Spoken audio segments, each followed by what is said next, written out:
Hello and welcome back to the Azeem Digital Asks Podcast, the all-round digital marketing podcast. I'm going to tell myself off because on the last episode I forgot to mention that you can now also get this via video on YouTube and also Spotify video. I know that people have been watching on Spotify because the numbers are insane, so thank you very, very much. Brilliant topic today and a brilliant guest. We're talking all about finding and carving out your niche. She's basically my BFF. She hasn't told me to say that, but you can pay me later on. Speaking of BFFs, I'm going to take a little sidestep. So if you're watching on video, you'll be able to see this awesome trophy that my friends at Marketing a Clock have sent me, called a Clocksker, for being 2021 BFF of the show, and also a lovely little travel thermos mug. So yeah, shout out to those. Yeah, you need to get listening. Maybe this year you could win it. So yeah, thank you very much. I will put a link to the show in the comments. If I don't, please tell me off. Azeem loves you very much. Thank you, guys. Right, back to the show. Awesome guest, awesome topic, finding and carving out your niche. The brilliant Claire Carlile. Hi, Claire. BFF. You're my BFF. That's an extra £20 for the extra mention. That's fine. £100. Standard. We can make this happen. Listen, what is the best way that people who do not know about you, after we've told them off, because you too are also a celebrity in this industry, how best would you like to introduce yourself? Where people can find me, or to do an intro? To do an intro, that where people can find you is at the end. Sorry, it took me so much. I thought we'd already got to the end. It's like, wow, let's just power on through this. Well, I am Claire.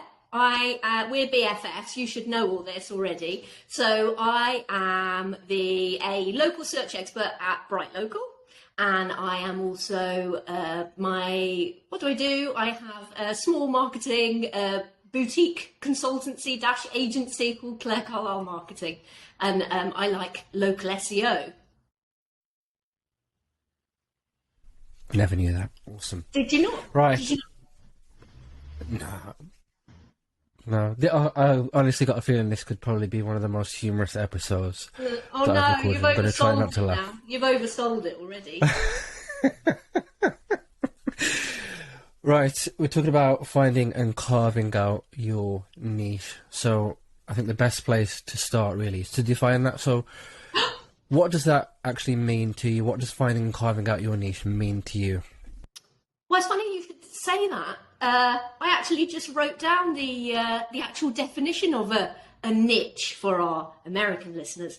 So a niche relates to products, services, or interests that appeal to a small, specialised selection of the population. So we're talking about creating something or finding something that is slightly smaller and might meet the needs of or appeal to a small population of people. Now, how was that? Okay, love it. Yeah, awesome. I'm going to sidestep from the topics that I sent to you in advance. Yeah, 100%. You're a pro now. You can handle these off-the-cuff questions. How do you apply what you just mentioned? How do you apply what you just mentioned there to marketing? To marketing. Well, I would say there are there's probably many pieces of the puzzle, but if we just break it into two chunky bits, one is thinking about what you do in terms of the services that you offer. And I think another huge part is who you offer them to. So it might be your services niche, your services that you offer, and there might be then the idea of who you offer that to. So that's two very big chunky parts of the equation that sort of go hand in hand. But they're also a bit chicken and the egg. Yeah, absolutely. I like that. I like that way that you've defined that. I wanted to ask you specifically about the pandemic and niche, as you describe it. What impact do you think that the pandemic has had? Of course, it's not over yet, but what impact do you think that it's had on the way that people work and find their niche? I think that it has done several things. So back in March when was that? March 2020 when we locked down. Was it 2020? Yeah. So one of the things that I think about is how it's important not to niche yourself into a hole. So in March 2020, I was working with a lot of businesses that operated in the field of tourism, that were attractions or were based around hospitality. So with how things were with regard to world events, I had niched myself into a hole. So I went from earning money, having a job, to not having any income basically overnight.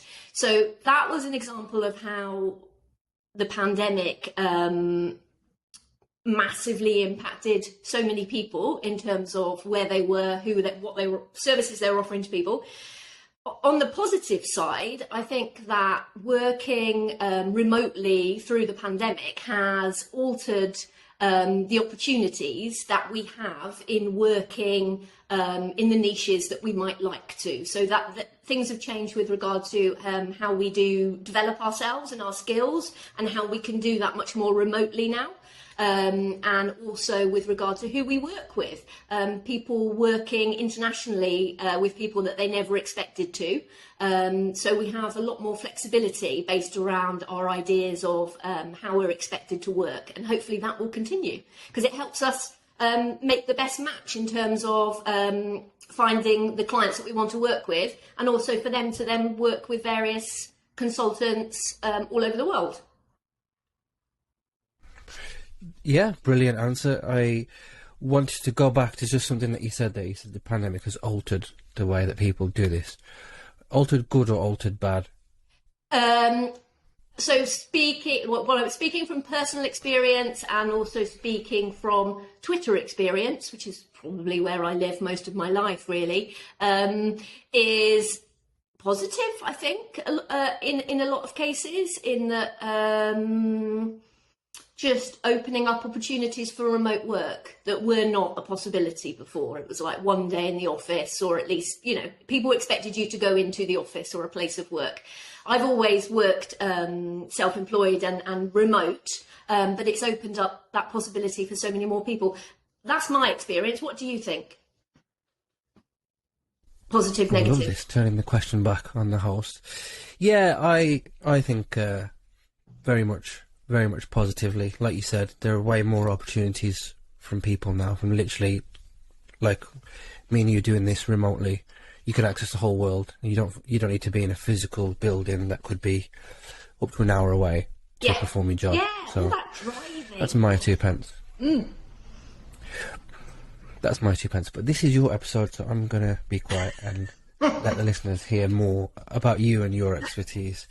This whole idea then of finding and carving out your niche, why do you think that's important? Why is it important?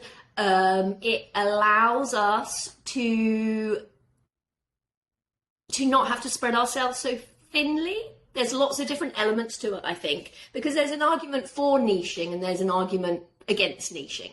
So for niching is... and again, my experience starting out in SEO, for example, was having to learn a lot of things all of the time. So you're thinking, right, now I need to know all about, this industry, or now I need to be an e-commerce whiz, and now I need to know about structured data, and now I need to know about reporting, and now I need to learn that other thing. So you can find yourself in a constant spiral of not knowing enough, or feeling like you don't know enough. So for me, the idea of niching down meant that I didn't have to spread myself so thinly and feel like I didn't know anything. It allowed me to become a specialist in one area.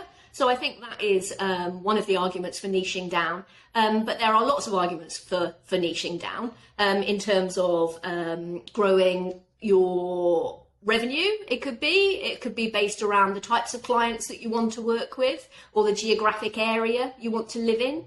But yeah, niching down according to what your objectives are as a person working can be pretty important. Yeah, I love that. And I've thought of a few questions which I'd love to ask you in a second. But you mentioned there about specialising, so I think you've led me quite nicely to my next question, which is, how would you respond to the theory that people should be generalist over specialist? Probably there's an argument for and against, and it depends what the nature of their argument was. But there's a lot of talk about sort of T-shaped marketers. I can't even remember what that means. But it is useful to have a foundational element of experience across maybe areas, and then to have that specialism that sits where that's your thing. But you might find that you need to be a generalist. But you might be a generalist marketer, but you might have niched down in terms of who you work with. So there is an element of both. It would be very, very hard to be a generalist digital marketer working with every single business size and type across the world. That would be very hard as an individual. So I think that's the argument for niching down, is it's not actually physically or mentally possible for you to know all the things for all the people at all the times. Yeah, I like that. And I just wanted to follow on then. So let's say, for example, somebody is listening to this. They work at an agency. They've got so many different clients across so many different verticals. You mentioned that it might not be possible. So if they're listening to this and maybe feeling disheartened or thinking, well, maybe now's the time for me to niche down, what advice would you give to somebody who's working across so many different spaces and verticals at once? I think it partly depends on whether or not you're agency side or whether you're, in wherever you are in-house. A lot of the thinking that I've done behind this is based on sort of growing your own business. So because it's along those lines, potentially, I think, everyone has an element of how flexible they are with regard to moving within an organisation. But if you're doing your own thing, even if you're within an organisation, it's thinking about what gives me joy, what gives me pleasure out of all of these things, whether it's because it's industry specific or whether it's because it's within the actual delivering of the services. What are you good at? Because it's that thing about the sweet spot between what you're good at, what gives you pleasure, and then that third thing, which might be financial return. It could be to do with whatever the end point is. It could be because you've got pleasure, that's important. It's the things that make you happy. And then you go, well, what else is this meeting for me? Is it because I get paid this amount of money? Or is it because I only have to do it for 2 hours a day and I'm able to do all the other things? So that's where you need to find that thing. But definitely that sort of, what gives you pleasure? What do you really, really enjoy doing? What is it that gives you that fire inside? Versus what are you actually really good at? Because I might say, I really love conversion rate optimization, but actually I don't actually have any skills in that. And I'm not, it's not my thing. So definitely finding that sort of sweet spot and asking yourself those questions is important. Yeah, I completely agree with that. And certainly the points around like what lights that fire inside of you, 100%. Nothing more to add to that.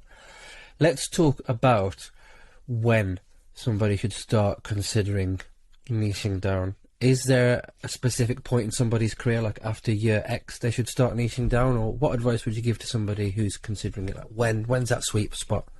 I think it's probably very personal, but it's nice to try different hats on within an organisation, probably. So, did I like paid social? Yeah, it was all right. Did I like...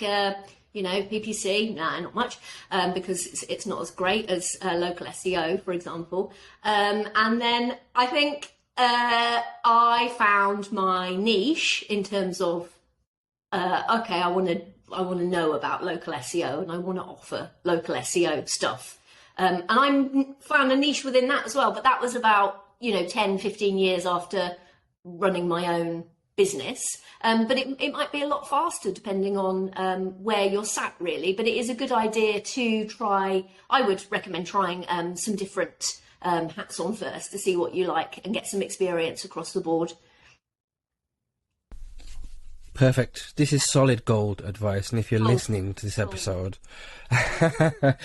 please do take the time at the end, once you shared her contact details, to reach out to Claire and say, brilliant episode, you're so full of knowledge, give her a follow, make sure that you get more of this from her. That's a free plug for you. It's gold. Let's say then that somebody has happened upon this podcast episode because they're thinking about niching down and they're just starting to niche down. What advice would you give to that person who's literally just starting out thinking, right, I want to niche down in area X? What would you say to them? What would I say to them? Am I allowed to tell them about the course that I've written, which is actually about this subject? Because that would be a good place to go to. Okay, so on BrightLocal, on their academy, which is a free learning platform, it is around local SEO, but this particular course that I wrote is called How to Grow. What is it called? It is about setting out and winning clients. If you were a local SEO consultant, but that is across the board for any sort of service business, really. You could be web developer, you could be offering, like we've already said, CRO, content, link dev, but it goes from all the foundational aspects of what are you actually wanting to deliver in terms of service, who are you wanting to deliver it to. It looks at elevator pitches, it looks at pitching, it looks at pricing, it looks at contracts. So it's quite a so it's really good for people that are starting out, or they've started out and they didn't really have a plan in place and they didn't put all those foundational aspects in place. So that would probably be the best place, I would say. Go and, especially, it's the first two parts of that course are working out which services you want to offer, and then working out who you want to offer them to. So I'd run through those parts of the course, which give pros and cons of both sides, really. So yeah, that is what I would do if they're thinking of doing that. Brilliant. And do make sure to share a link with me and I'll put it in the show notes for £500. Okay, 6,000. So it's a free course. Free. No, of course, I will. Yeah. Sadly, we are coming up to the end of the episode, so we do have a couple of minutes left. And before you share your details and part ways, unfortunately, I would like to give you the opportunity, within reason, of course, to talk about anything that we haven't discussed yet in the episode. So essentially, the virtual floor is yours. Oh, wow, well, that's unexpected. Let's talk about my love for you and your podcast, and you as a person and my best friend, and let's just celebrate you within the industry and as an individual. And that's all we have time for. No, I'm joking. Thank you. That's very, very kind. You're a legend. All jokes aside, that does mean a lot. Thank you so much. If people are listening to this and they've learned a lot from you and would like to learn more from you, where can they find you, follow you on social media? What's the best way to reach out to you?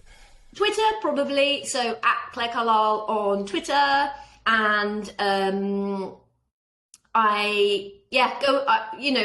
don't want this to turn into a massive plug for the courses, but the courses are all free, and I've written 2 and presented 2, and there's some brilliant stuff on there on the BrightLocal Academy. So, I'm a big fan of continuing professional development. So this is just a really good opportunity for people to go and learn some shizzle about local SEO and general consultancy stuff.